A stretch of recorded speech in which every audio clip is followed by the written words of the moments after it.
sunce, ona gotovo nevidljivo isparava sa površine. Zemljišta, biljaka, okeana, reka, jezera podiže se u visine jer je lagana.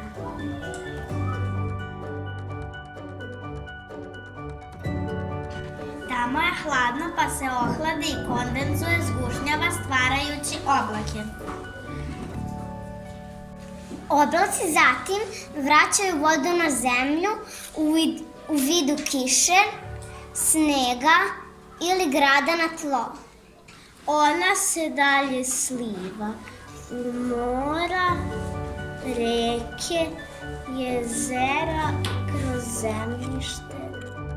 Kao da kap ima čarobni štapić pa se pretvara Čas u oblak, čas u šestougaonu pahulju, čas u kišu, čas je nevidljiva u vazduhu.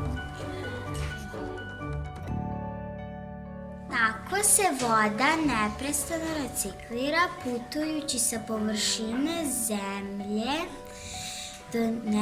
do neba i nazad.